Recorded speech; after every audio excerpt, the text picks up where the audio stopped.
आप सभी प्रिय श्रोताओं और विद्यार्थियों को दशहरा की शुभकामनाएं। आज हम बात करेंगे कांग्रेस का उद्भव, विचारधारा और कार्यपद्धति। इसके अंतर्गत कांग्रेस के उद्भव के संबंध में जो विभिन्न मत हैं कि उसका उद्भव सुरक्षा वाल्व के रूप में या राष्ट्रीय चेतना के प्रतीक के रूप में या रूस के आक्रमण के भय से या अन्य किसी कारण से हुआ था, जो विभिन्न मत हैं उन मतों के विषय में हम बात करेंगे। फिर इसके बाद उदारवादी राष्ट्रीयता का युग किस प्रकार प्रारंभ हुआ, कांग्रेस का प्रारंभिक स्वरूप या रूप क्या था, फिर उदारवादियों के सिद्धांत, विचारधारा और उनकी कार्यपद्धति या कार्य करने का तरीका क्या था, इस पर इस वीडियो में हम चर्चा करेंगे। फिर इसके आगे अगले वीडियो में बात होगी।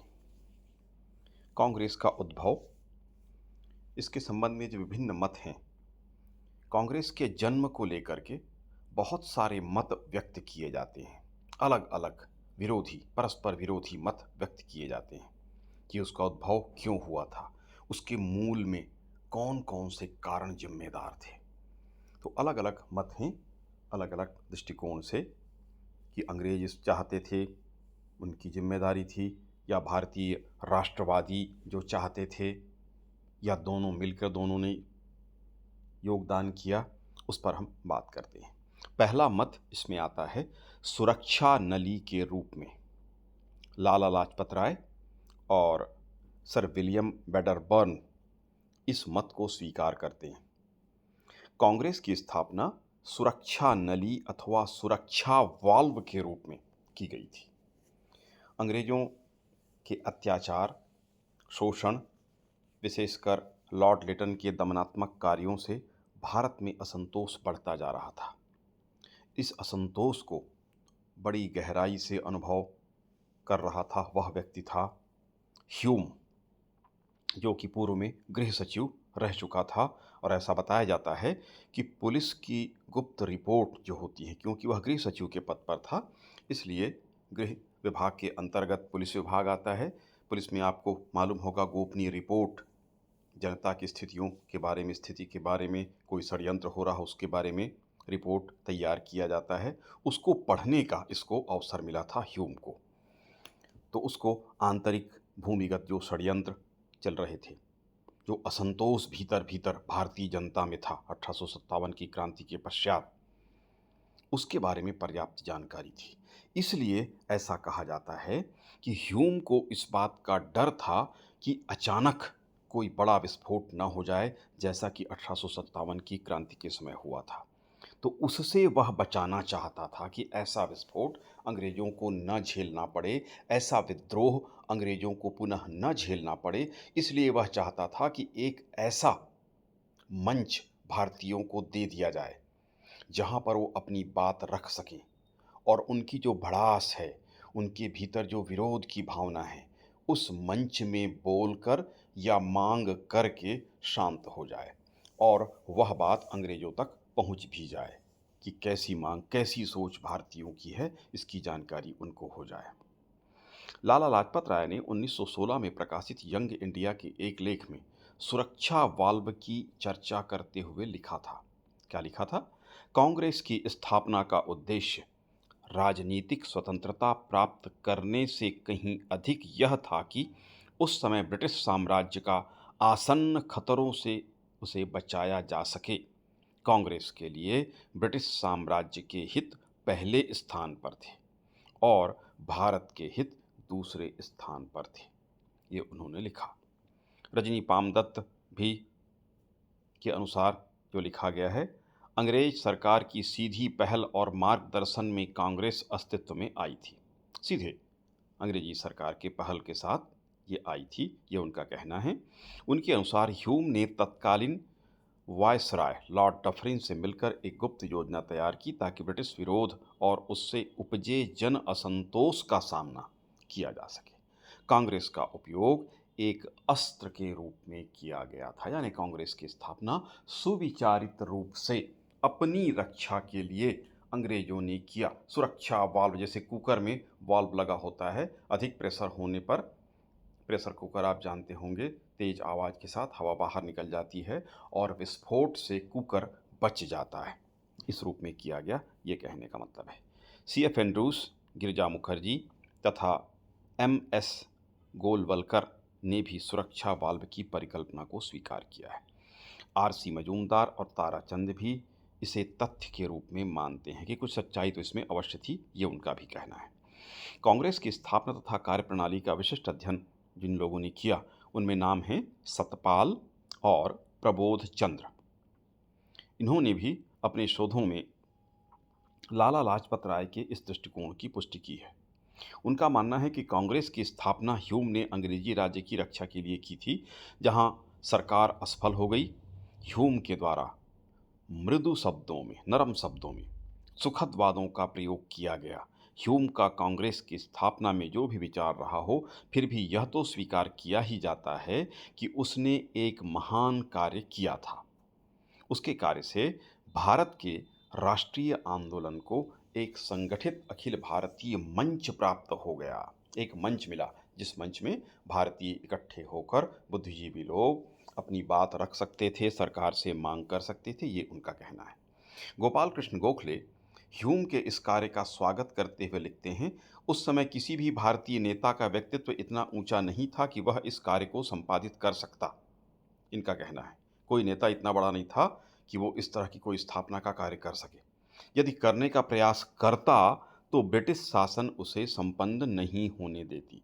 इनका मानना है क्योंकि ह्यूम अंग्रेज था, उसने किया तो उसका विरोध सरकार की ओर से नहीं हुआ। यदि कोई भारतीय नेता करता तो उसका विरोध हो जाता, ये इनका मानना है। अतः ह्यूम के कार्य का महत्व यही है कि एक अंग्रेज तथा पूर्व अधिकारी होने के कारण यह कांग्रेस की स्थापना को सफलतापूर्वक कर सके। भारतीय अगर करते तो नहीं कर पाते, ये इनका मानना है गोखले का। नवीनतम शोधों से स्पष्ट हो रहा है कि कांग्रेस की स्थापना में ह्यूम की इतनी महत्वपूर्ण भूमिका नहीं थी जितना कि उल्लेख किया जाता है। विपिन चंद्र का भी यह मानना है कि जिस गोपनीय पुलिस रिपोर्ट की बात की जाती है वह मिथक है, वह बहुत सत्य नहीं है, ये विपिन चंद्र का कहना है। उनका मानना है कि यह राष्ट्रीय प्रयासों का स्वतः विकास था और सुरेंद्रनाथ बनर्जी जैसे नेताओं ने ह्यूम का साथ इसलिए लिया क्योंकि वे प्रारंभ में सरकार से शत्रुता मोल नहीं लेना चाहते थे। तो अधिकांश विद्वान इस बात को स्वीकार करते हैं कि सुरक्षा वाल्व के रूप में कम से कम अंग्रेज़ों की मंशा या ह्यूम और डफरिन की यह मंशा अवश्य रही होगी, ऐसा माना जाता है। अब दूसरा मत है लॉर्ड डफरिन की देन अथवा षड्यंत्र। कुछ विद्वानों के द्वारा कांग्रेस की स्थापना को लॉर्ड डफरिन की देन अथवा षड्यंत्र के रूप में स्वीकार किया जाता है। जैसा कि कांग्रेस के प्रथम अधिवेशन के सभापति व्योमेश चंद्र बनर्जी ने 1898 में कहा था कि कांग्रेस का गठन और आज तक की उसकी कार्यशैली वास्तव में डफरिन की ही देन है, ये उन्होंने कहा था। व्योमेश चंद्र बनर्जी, W.C. बनर्जी, जो प्रथम राष्ट्रीय कांग्रेस की जो स्थापना के बाद प्रथम अधिवेशन हुआ था मुंबई में, उसके अध्यक्ष थे। ह्यूम की इच्छा कांग्रेस के अंतर्गत सामाजिक समस्याओं पर विचार करवाने की थी। एक मत ये भी है कि ह्यूम चाहते थे कि केवल सामाजिक प्रश्नों को इस संस्था में उठाया जाए, किंतु डफरिन के द्वारा उसे राजनीतिक प्रश्नों पर वाद विवाद हेतु संगठन बनाने का उद्देश्य निश्चित किया गया। डफरिन ने सलाह दिया, ऐसा कहा जाता है कि राजनीतिक प्रश्न भी उठाए जाएं। डफरिन के द्वारा एक सशक्त विपक्ष की भांति कांग्रेस का उपयोग करने की भावना थी। कांग्रेस को वह एक जैसे विपक्षी पार्टी होती है, आप सभी जानते हैं, जो सत्तारूढ़ दल होता है, बहुमत प्राप्त दल होता है, उसका शासन होता है, और दूसरा विपक्षी दल होता है जो उसकी गलतियां निकालता है। उस तरह का कार्य करवाना चाहता था डफरिन, ऐसा कहा जा रहा है। लॉर्ड डफरिन ने कहा था कि भारत में कोई ऐसी संस्था नहीं है जो इंग्लैंड के विरोधी दल की भांति यहाँ भी कार्य कर सके और सरकार को यह बता सके कि शासन में क्या त्रुटियाँ हैं, क्या गलतियाँ हैं शासन की, और उसे कैसे दूर किया जा सकता है। ये बात उन्होंने रखी। तीसरा मत है कल्याणकारी संस्था के रूप में। श्रीमती एनी बेसेंट ने कांग्रेस की स्थापना के लिए अपने थियोसॉफिस्ट साथियों को श्रेय दिया। उनका कहना था कि उन्होंने भारत के कल्याण के लिए अखिल भारतीय संस्था की स्थापना का विचार किया था। यद्यपि इसे बहुत महत्व इस मत को नहीं दिया जाता।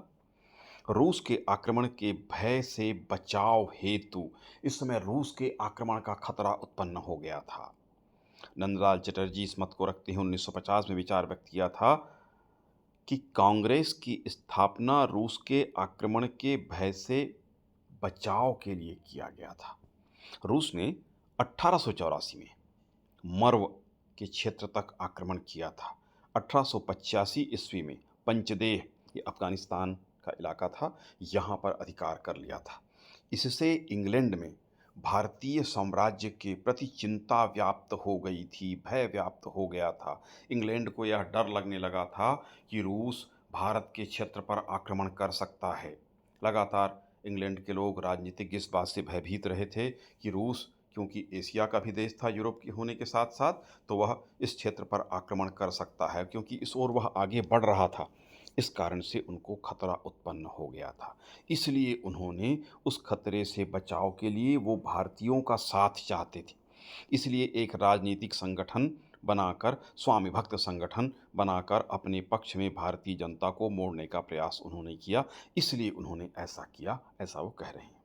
वायसराय डफरिन ने इस संकट के विषय में भारत मंत्री को पत्र लिखा था। अतः कुछ विद्वान भारत पर रूस के आक्रमण के भय से बचाव हेतु कांग्रेस की स्थापना किए जाने को स्वीकार करते हैं, या ये मत रखते हैं कि रूस का आक्रमण भारत पर न हो जाए। अगर आक्रमण हो तो कम से कम एक ऐसी लॉयल या स्वामी भक्त संस्था हो, बुद्धिजीवियों की संस्था हो, भारत की एक संस्था हो जो अंग्रेजों का साथ दे रूस के विरोध में। इसलिए किया गया, ये मत है। ज़्यादातर विद्वान इसे भी स्वीकार नहीं करते, किंतु यह भय भी उनके मन में हो सकता है, अंग्रेजों के मन में यह बात रही हो। अगला मत है विद्युत प्रतिरोधक अथवा तड़ित चालक के रूप में भारतीय राष्ट्रवादी एवं देशभक्त अंग्रेज नेताओं का उपयोग विद्युत प्रतिरोध अथवा तड़ित चालक के रूप में करना चाह रहे थे। ह्यूम एवं बेडनबर्न का उपयोग इस रूप में भारतीय नेताओं के द्वारा किया गया। ह्यूम एवं डफरिन के उद्देश्य अंग्रेज साम्राज्य की सुरक्षा करना हो सकता था, किंतु भारतीय राष्ट्रवादियों एवं देशभक्त इस उद्देश्य को लेकर कांग्रेस की स्थापना में संलग्न थे, ये कहा जाना उचित नहीं है, या उसको स्वीकार नहीं किया जा सकता। डफरिन एवं ह्यूम जैसे अंग्रेज राजनीतिज्ञ यदि भारतीयों का उपयोग अंग्रेजों के हित में, अपने हित में करना चाहते थे, तो वैसा ही प्रयोग भारतीय भी तो कर सकते थे। क्या भारतीयों में बुद्धि नहीं थी, बुद्धि की क्षमता नहीं थी? ये सारे पाश्चात्य शिक्षा में शिक्षित लोग थे, देशभक्त लोग थे। तो भारतीय राष्ट्रवादी एवं देशभक्तों ने इन अंग्रेज नेताओं का उपयोग तड़ित चालक के रूप में अपने संगठन की रक्षा हेतु, अंग्रेजों के दमन से बचाव हेतु किया था, इनका उपयोग किया। यानी कहने का अर्थ ये कि भारतीय नेताओं ने कांग्रेस की स्थापना की ताकि भारत में राजनीतिक जागृति आ सके, राष्ट्रवाद आ सके, लेकिन सहयोग अप्रत्यक्ष रूप से उन्होंने अंग्रेजों का ले लिया, उनको सामने खड़ा कर दिया, ताकि अंग्रेज सरकार संतुष्ट रहे कि हमारे अंग्रेज लोग ही उसमें सम्मिलित हैं। इसलिए ये जो कांग्रेस है वो अंग्रेजों का विरोध तो नहीं कर सकती, इस भावना से वो कोई आक्रमण इस संस्था पर नहीं करेंगे। ये सोच भारतीयों की थी, ये कहा जा रहा है। तो दोनों का दृष्टिकोण हो सकता था। अंग्रेज इसे सुरक्षा वाल्व के रूप में इस्तेमाल करना चाहते थे, तो भारतीय भी उसका लाभ लेना चाहते थे। कांग्रेस के नेताओं ने उनका साथ इस आशा के साथ पकड़ा था कि यह लोग कांग्रेस के लिए तड़ित चालक जैसा, ह्यूम जैसे लोग, डफरिन जैसे लोग तड़ित चालक का काम करेंगे, ताकि अंग्रेज सरकार, कोई नाराजगी उनको हो भी तो वो अंग्रेजों को देखकर शांत हो जाए। इस रूप में वो करना चाहते थे, तड़ित चालक जैसा काम करेंगे और आंदोलन पर गिरने वाली सरकारी दमन की बिजली से उन्हें बचा लेंगे। ये भी एक दृष्टिकोण है। संभव था ऐसी बात भी हो मन में, या बहुत सारी बातें हो सकती हैं। कोई आवश्यक नहीं कि मन में केवल एक ही कारण हो, उसी के कारण हो। ये सारे कारण जिम्मेदार हो सकते थे।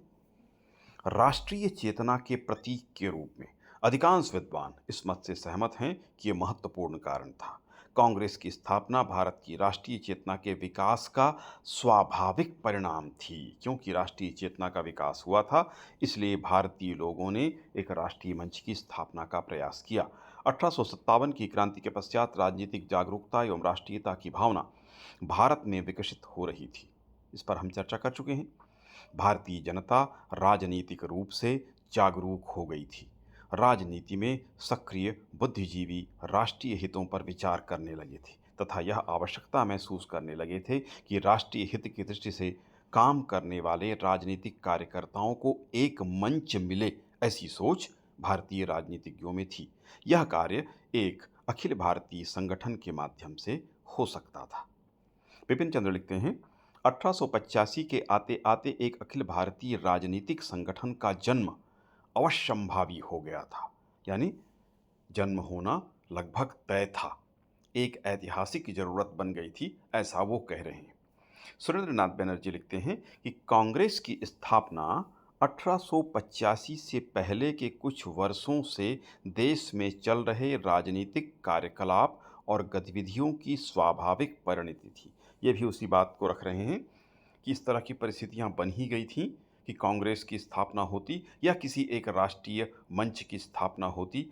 अंग्रेज अगर सहयोग करते तो भी होती और नहीं करते तो भी होती। और हमने देखा भी था कि पूर्ववर्ती संगठन, अनेक संगठन स्थापित हो गए थे और लगातार जो जागरूक शिक्षित लोग थे वो प्रयास कर रहे थे कि एक राष्ट्रीय मंच भारतीयों को प्राप्त हो। सुमित सरकार ने भी इस तथ्य को स्वीकार किया है और लिखा है कि एक राष्ट्रीय संगठन बनाए जाने की बात काफी समय से चल रही थी। ह्यूम ने केवल एक तैयार शुदा स्थिति का लाभ उठाया, यद्यपि यह तथ्य भी उनके पक्ष में जाता है कि वे किसी प्रदेश विशेष से संबंधित न होने के कारण वह भारतीयों को अधिक मान्य थे। अन्यथा अलग अलग प्रदेशों के, अलग अलग क्षेत्र के, अलग जाति के, अलग धर्म के होने के नाते स्वाभाविक रूप से उनका विरोध शुरू हो जाता है। वह उनके साथ नहीं था और भारतीय यह मानते थे कि ह्यूम का एक अच्छा प्रभाव अंग्रेज सरकार के बीच में था, इसलिए उनका उपयोग भारतीयों ने किया। तो इस तरह से निष्कर्ष में हमें कह सकते हैं कि भारतीय राष्ट्रीय कांग्रेस की स्थापना हेतु भारत की राष्ट्रीय चेतना सबसे प्रमुख कारण के रूप में जिम्मेदार थी, विद्यमान थी। अधिकांश विद्वान इस मत से सहमत हैं। अन्य प्रमुख मतों में सुरक्षा नली के रूप में कांग्रेस की स्थापना का विचार प्रस्तुत किया गया है, जिसके लिए ह्यूम को मुख्य रूप से जिम्मेदार माना जाता है। किंतु ह्यूम की छवि एक उदारवादी व्यक्ति के रूप में मान्य थी। उसके द्वारा देश के स्नातकों को जो पत्र लिखा गया था उसमें राष्ट्रहित की बात निहित थी। उसके द्वारा भारत में भी आयरलैंड की तरह आंदोलन चलाए जाने की इच्छा व्यक्त की गई थी। लॉर्ड डफरिन भी ह्यूम के विषय में यह मानता था कि वह आयरलैंड जैसा आंदोलन भारत में चलाना चाहता था। ह्यूम ने 1888 के कांग्रेस अधिवेशन में कहा था कि भारत में भी ब्रिटेन के एंटी कॉर्न लीग की तरह आंदोलन चलाया जाना चाहिए। इतिहासकार ईश्वरी प्रसाद भी ह्यूम के विषय में यह मानते हैं कि वह भारतीयों के हित में कांग्रेस की स्थापना करना चाहता था। लाला लाजपत राय और एनी बिसेंट भी इसी मत से सहमत हैं, ऐसा ही विचार वे भी रखते हैं। इसके अतिरिक्त इन विद्वानों का यह भी मत है कि दादा भाई नौरोजी, सुरेंद्रनाथ बैनर्जी, फिरोज शाह मेहता और राणा डे जैसे जो देशभक्त थे, प्रबुद्ध भारतीय नेता ह्यूम के हाथ का साधन कदापि नहीं हो सकते थे। परंतु यह अवश्य संभव है कि एक निष्ठावान अंग्रेज होने के नाते ह्यूम के मन में ब्रिटिश साम्राज्य की सुरक्षा की भावना निहित रही हो। इतिहासकार विपिन चंद्र ने इस पूरे प्रश्न पर विस्तार पूर्वक अपने विचार उन्होंने रखा है। उनका मानना है कि कांग्रेस के गठन में डफरिन की भूमिका स्वीकार करने योग्य नहीं है। ह्यूम के द्वारा सामाजिक मुद्दों पर संगठन के निर्माण की बात को भी विपिन चंद्र स्वीकार नहीं करते हैं। उनका मानना है कि ह्यूम ने कभी भी कांग्रेस में सामाजिक मुद्दों पर चर्चा नहीं की। उनका कहना है कि वस्तुतः इस बात के प्रमाण हैं कि डफरिन ह्यूम से घृणा करता था तथा किसी राजनीतिक संगठन के निर्माण के वह खिलाफ था, यह उसके पत्रों से ज्ञात होता है। ऐसा निष्कर्ष विपिन चंद्र निकालते हैं। इस संबंध में डॉक्टर जकारिया का मत उल्लेखनीय है। भारत और ब्रिटिश प्रजातंत्रवादियों के संयुक्त प्रयत्नों के परिणाम स्वरूप भारतीय राष्ट्रीय कांग्रेस का जन्म हुआ। इस कार्य में उन्हें प्रमुख प्रेरणा संकीर्ण राष्ट्रीय भावों से नहीं अपितु सत्य और न्याय के प्रति निष्ठा से मिली, जिसके समर्थकों को वे अपने देश के लिए गौरव की बात मानते थे और पिछली शताब्दी के दोनों देशों के पारस्परिक लाभकारी सहयोग को इसके लिए उत्तरदायी मानते थे। इस प्रकार यह कहा जा सकता है कि राष्ट्रीय कांग्रेस की स्थापना में ह्यूम का योगदान अवश्य रहा था, किंतु भारतीयों की राजनीतिक चेतना कांग्रेस की स्थापना के लिए सर्व प्रमुख कारण के रूप में जिम्मेदार थी। तो संयुक्त प्रयास तो था, लेकिन राष्ट्रीय चेतना की जागृति प्रमुख कारण थी। अंग्रेजों की मंशा या ह्यूम की मंशा ये अवश्य हो सकती थी कि वो सुरक्षा कवच के रूप में, सुरक्षा वाल्व के रूप में कांग्रेस की स्थापना करना चाहता हो। रूस पर आक्रमण का भय भी था, वो भी सहयोगी कारण हो सकते हैं। तो कारण सभी सत्य हो सकते हैं, किंतु राष्ट्रीय चेतना सर्वप्रमुख कारण के रूप में थी। तो इस तरह से राष्ट्रीय कांग्रेस की स्थापना या उद्भव के पीछे जो कारण जिम्मेदार थे या जो मत हैं, उस पर हमने चर्चा की।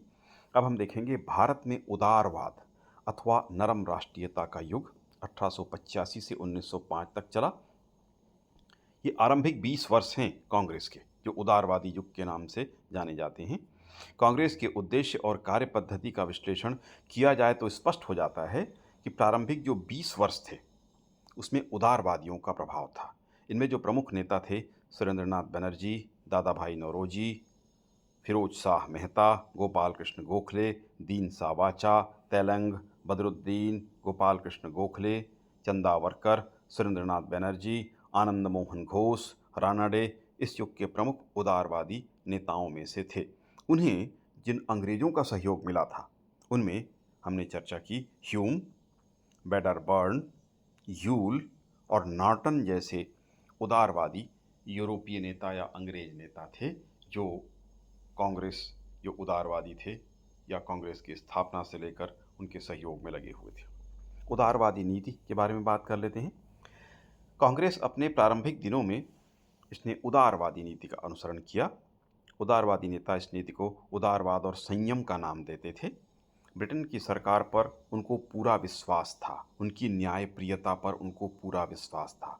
उनका उद्देश्य भारतीयों को धर्म और जाति की भावना से रहित समानता की प्राप्ति कराना था। उन्हें नागरिक स्वतंत्रता की प्राप्ति हो और भारत में प्रतिनिधि संस्थाओं की स्थापना हो। इनका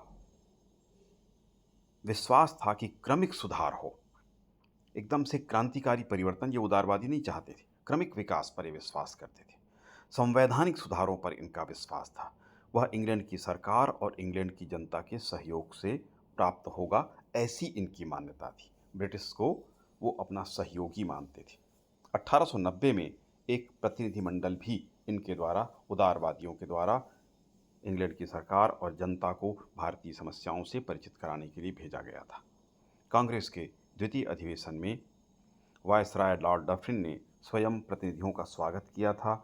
तीसरे अधिवेशन में भी मद्रास के गवर्नर ने कांग्रेस के प्रतिनिधियों का सम्मान और स्वागत किया था।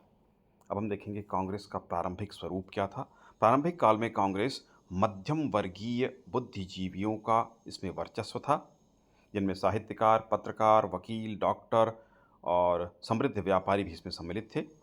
यद्यपि कांग्रेस एक राष्ट्रीय संस्था के रूप में स्थापित थी, किंतु फिर भी इसका संगठन वर्ग के आधार पर था। वस्तुतः यह शिक्षित मध्यम वर्ग के भारतीयों की संस्था थी। इसमें सम्मिलित होने वाले अधिकांश प्रतिनिधि भारतीय नगरों से संबद्ध थे। ग्रामीण क्षेत्र या आम जनता के प्रतिनिधियों की संख्या नहीं के बराबर थी, बहुत कम थी। कांग्रेस का सीधा संबंध आम जनता से जुड़ा हुआ नहीं था। यद्यपि लोकमान्य तिलक और लाला लाजपत राय ऐसे नेता थे, ये अपवाद थे, इनका संपर्क आम जनता के साथ था। इस प्रकार कांग्रेस मध्यम वर्ग की मांगों का प्रतिनिधित्व करती थी। यह तथ्य 1895 में पुणे अधिवेशन के अध्यक्ष पद से भाषण देते हुए सुरेंद्रनाथ बनर्जी के वक्तव्य से स्पष्ट हो जाता है। यदि हमें शिक्षित वर्ग के लिए ही प्रतिनिधित्व करने वाली व्यवस्थित ढंग की संस्थाएं मिल जाती हैं तो हमें उन्हीं पर संतोष करना चाहिए, क्योंकि यह वर्ग अपनी सभ्यता तथा संस्कृति अंग्रेजी विचारों के अनुसार अपने जीवन को ढालने तथा शासन की अंग्रेजी प्रणाली से परिचित होने के कारण इस वरदान का मर्म समझा जा सकता है। अब हम देखेंगे उदारवादियों के सिद्धांत, विचारधारा या कार्य पद्धति क्या थी। 1885 से 1906 ईस्वी तक कांग्रेस उदारवादियों द्वारा नियंत्रित थी। प्रमुख नेताओं में गोखले, नौरोजी, सुरेंद्रनाथ बनर्जी, फिरोज शाह मेहता ये प्रमुख थे। इनके निम्नलिखित सिद्धांत या निम्न सिद्धांत बताए जा सकते हैं। ब्रिटिश शासन भारतीयों के लिए वरदान है। इनकी यह दृढ़ मान्यता थी कि ब्रिटेन का शासन भारतीयों के लिए हितकारी है। उनकी न्यायप्रियता में इनको बड़ा भरोसा था। उनको यह विश्वास था कि अंग्रेजों के शासन के माध्यम से ही भारत में विकास हो सकता है। अंग्रेजों के आने के पहले भारत में अशांति थी। अंग्रेजों ने शांति की स्थापना की। गोखले का यह मानना था कि बहुत बड़ा कार्य था, अन्यथा उन्नति भारत की संभव नहीं थी, क्योंकि भयंकर अशांति यहाँ पर होती थी। आपस में युद्ध और लड़ाइयाँ लगातार चलते रहती थीं। हमारे देश में किसी भी समय यह अवस्था उत्पन्न करना कोई कठिन कार्य नहीं है। ऐसा तो यहाँ शताब्दियों तक रहा है, परंतु एक शताब्दी के काल में अंग्रेजों ने यहाँ जो शांति और व्यवस्था स्थापित की है, उसका कोई विकल्प खोज लेना सरल कार्य नहीं है, गोखले ने कहा था। यानी शांति की स्थापना बड़ी महत्वपूर्ण योगदान गोखले अंग्रेजों के योगदान के रूप में मानते थे। गोखले ब्रिटिश राज को एक दैवीय व्यवस्था के रूप में स्वीकार करते थे, क्योंकि वह समझते थे कि ईश्वर इसके द्वारा भारतीयों को स्वशासन के लिए तैयार कर रहा है। अंग्रेजों के माध्यम से स्वशासन की तैयारी हो रही है, ऐसा उनका मानना था। भारतीयों के नैतिक और भौतिक कल्याण करने के लिए भी अंग्रेजों का यहाँ होना जरूरी मानते थे गोखले। उदारवादी अंग्रेजों के प्रति वो राजभक्त थे। अंग्रेजों को अपना मित्र और शुभेच्छु मानते थे। एनी बेसेंट ने लिखा था, इस काल के नेता अपने को ब्रिटिश साम्राज्य की प्रजा मानने में गौरव का अनुभव करते थे। ये एनी बेसेंट ने लिखा है। ब्रिटिश शासन की न्यायप्रियता में विश्वास। उदारवादियों को दृढ़ विश्वास था कि अंग्रेज न्यायप्रिय हैं। लोकतांत्रिक संस्थाओं तथा शिक्षण पद्धति को भारत के लिए उपयोगी मानते थे। अंग्रेजों की पुणे कांग्रेस के अधिवेशन में गोखले ने कहा था, अच्छे अथवा बुरे के लिए हमारा भविष्य और हमारी आकांक्षाएं इंग्लैंड के साथ जुड़ गई हैं। हमारी आकांक्षाएं या हमारा विकास इंग्लैंड से जुड़ा हुआ है। कांग्रेस स्वतंत्र रूप से यह स्वीकार करती है कि हम जो प्रगति चाहते हैं वह ब्रिटिश शासन की सीमाओं में ही हो सकती है। यानी अंग्रेजों के शासन को गोखले आवश्यक मानते थे। उदारवादी यदि भारत की अधिकाधिक उन्नति की आकांक्षी थे, परंतु उनका यह दृढ़ विश्वास था, मान्यता थी कि ऐसा केवल ब्रिटिश साम्राज्य के भीतर रहते हुए हो सकता है, अन्यथा नहीं हो सकता। उदारवादियों को इंग्लैंड से प्रेरणा प्राप्त होती थी। उन्हें विश्वास था कि अंग्रेजों को भारतीय मांगों का औचित्य समझा दिया जाए तो फिर वो इसे अवश्य स्वीकार करेंगे। रहीमतुल्लाह सयानी ने लिखा, अंग्रेजों से बढ़कर सच्चरित्र और सच्ची जाति इस सूर्य के प्रकाश के नीचे नहीं बसती। बड़ा न्यायप्रिय मानते थे अंग्रेजों को, और भारत के विकास के लिए उनका शासन भारत में होना आवश्यक मानते थे। संवैधानिक उपायों में अटूट विश्वास। किसी प्रकार की अशांति नहीं करना चाहते थे, किसी प्रकार का आंदोलन नहीं चलाना चाहते थे। गोपाल कृष्ण गोखले सहित अन्य उदारवादी यह मानते थे कि तत्कालीन परिस्थितियों में केवल संवैधानिक उपाय ही आवश्यक हैं। आंदोलनात्मक तरीकों से अधिक श्रेष्ठ शांतिपूर्वक मांग करना ही है। संवैधानिक उपाय से अभिप्राय अंग्रेजों को अपने कष्ट दूर करने के लिए निवेदन किया जाए, आवेदन किया जाए, प्रतिनिधिमंडल भेजा जाए तथा भारतीय जनमानस के कष्टों से उन्हें अवगत कराया जाए। और अंग्रेज क्योंकि न्यायप्रिय जाति है, इसलिए यदि उनको अवगत करा दिया जाए तो निश्चित रूप से कार्य करेंगे। उनका सरकार की रचनात्मक आलोचना और निष्क्रिय प्रतिरोध में पूर्ण विश्वास था। उदारवादी शांति को भंग किए बिना सभाओं से और जुलूसों के माध्यम से जनमत को प्रबल बनाने का समर्थन तो करते थे, क्योंकि इससे ब्रिटिश सरकार के ऊपर दबाव बनाया जा सकता था। वे अंग्रेजों के विरुद्ध हिंसा और घृणा के प्रचार से बचना चाहते थे, अंग्रेजों को सीधे क्षति पहुंचाने से बचना चाहते थे। उदारवादी ब्रिटेन के शत्रुओं के साथ मिलकर किसी भी कार्य करने के पक्षधर नहीं थे, क्योंकि इससे ब्रिटिश सरकार नाराज हो जाएगी और उसकी सहानुभूति जो इनको प्राप्त हो रही थी वह प्राप्त नहीं होगी और उनकी नीति और भी कठोर हो सकती है। इस कारण से वो उनको रुष्ट करना, अंग्रेजों को रुष्ट करना नहीं चाहते थे। स्वशासन की प्राप्ति लक्ष्य। उदारवादी क्रमिक सुधारों में विश्वास करते थे तथा उनका लक्ष्य स्वशासन की प्राप्ति मात्र था। उनकी मांग थी कि भारत को भी कनाडा और ऑस्ट्रेलिया जैसे अधिराज्य का अधिकार प्राप्त हो। उदारवादी भारत का संबंध ब्रिटिश साम्राज्य से तोड़ना नहीं चाहते थे। सुरेंद्रनाथ बनर्जी ने कहा था, स्वशासन प्रकृति की अवस्था है, विधि का विधान है। प्रकृति ने अपनी पुस्तक में अपने ही हाथों से यह व्यवस्था लिख रखी है। प्रत्येक राष्ट्र को अपने भाग्य का स्वयं निर्माता होना चाहिए। अतः स्पष्ट है कि इस काल में उदारवादी पूर्ण स्वतंत्रता की मांग नहीं कर रहे थे, वो कुछ स्वायत्तता की ही मांग कर रहे थे, स्वशासन की मांग कर रहे थे, किंतु अंग्रेजों के अधिकार से पृथक नहीं होना चाहते थे। राजनीति का आध्यात्मीकरण। उदारवादियों में विशेषकर गोपाल कृष्ण गोखले के द्वारा इस बात पर जोर दिया गया कि राजनीति में छल कपट का स्थान नहीं होना चाहिए, घृणा और षड्यंत्र नहीं होना चाहिए। ये अंग्रेजों के खिलाफ इस प्रकार की नीति न अपनाई जाए, क्योंकि उनका मानना था कि अच्छे उद्देश्यों की प्राप्ति के लिए केवल लक्ष्य ही अच्छा नहीं होना चाहिए, साध्य ही पवित्र नहीं होना चाहिए, बल्कि उसका साधन भी, जिस मार्ग से हम कार्य करते हैं, मांग करते हैं, वो भी पवित्र होना चाहिए। आगे चलकर महात्मा गांधी ने अपने विभिन्न आंदोलनों में, आप सभी परिचित हैं, गोखले को उन्होंने, महात्मा गांधी ने अपना राजनीतिक गुरु माना था और उनके द्वारा कही गई बातों का पालन अंग्रेजों ने आगे चलकर किया था। उनका भी यही मानना था कि साध्य या लक्ष्य तो पवित्र हो, लेकिन उसके लिए जो साधन हम अपनाते हैं, जो कार्य, जिस माध्यम से उस लक्ष्य को हम प्राप्त करने का प्रयास करते हैं, वह भी कैसा होना चाहिए, वह भी पवित्र होना चाहिए। इस तरह से राजनीति का आध्यात्मीकरण किया गया। ब्रिटेन के साथ संबंध को आवश्यक बताया गया। जैसे कि हम चर्चा कर चुके हैं, ब्रिटेन का शासन भारत के लिए आवश्यक था। अगर वो हट जाएंगे तो पूरे देश में अव्यवस्था फैल जाएगी, अशांति, अराजकता की स्थिति उत्पन्न हो जाएगी, ऐसा इनका मानना था। तो अंग्रेजों के काल में आधुनिकता का विकास हो रहा था। व्यवस्थित प्रशासन, यातायात, संचार के साधन, शिक्षा, न्याय व्यवस्था, स्वशासन, सबका विकास जो हुआ था वह अंग्रेजों की देन है। इसलिए अंग्रेजों का शासन भारत में अवश्य रहे, ऐसा मानते थे, तभी भारतीयों का विकास संभव है। तो ब्रिटेन के साथ संबंध को ही आवश्यक बताते थे। क्रमिक सुधार में विश्वास करते थे, क्रमशः विकास होगा, एकदम से क्रांतिकारी परिवर्तन के पक्षधर नहीं थे। उदारवादियों ने पाश्चात्य शिक्षा पद्धति के माध्यम से अध्ययन किया था, अतः वे पाश्चात्य संस्थाओं की स्थापना, जैसी संस्थाएं इंग्लैंड में थीं, वैसी ही संस्था ये भारत में भी चाहते थे। उनका लक्ष्य मात्र स्वायत्त शासन प्राप्त करना था। इसे भी वो क्रमशः, धीरे धीरे, ग्रेजुअली सुधार के साथ चाहते थे।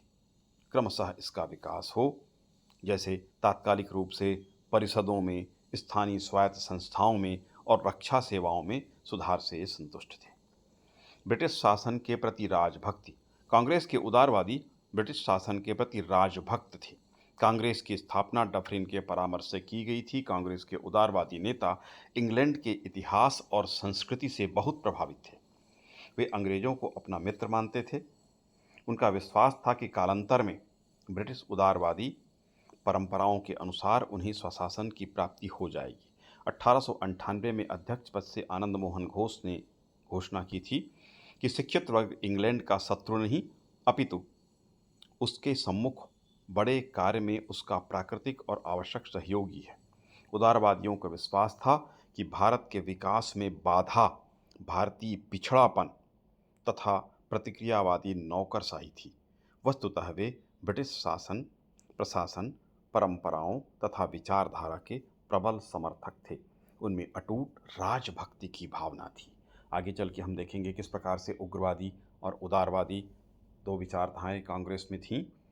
इनकी विशेषता थी कि उदारवादी राष्ट्रभक्त तो थे, उनकी राष्ट्रभक्ति में हम कोई संदेह नहीं कर सकते, किंतु वे राजभक्त भी थे। राजभक्त और राष्ट्रभक्ति में अंतर है। राष्ट्रभक्ति भारत के प्रति समर्पण का भाव था और राजभक्ति ब्रिटिश शासन के प्रति इनके मन में जो भावना थी, अच्छी भावना थी कि वो हमारे हित में है, उनके प्रति भक्ति की भावना थी। उनके प्रबल विरोध या उनके व्यवस्था को नष्ट करने में इनका विश्वास नहीं था। तो इस प्रकार से ये राजभक्त भी थे उदारवादी। अब अगले वीडियो में हम उदारवादियों की जो प्रमुख मांगें थीं, उनका क्या योगदान था, कौन कौन से प्रमुख अधिवेशन हुए थे, इस पर हम विस्तारपूर्वक चर्चा करेंगे।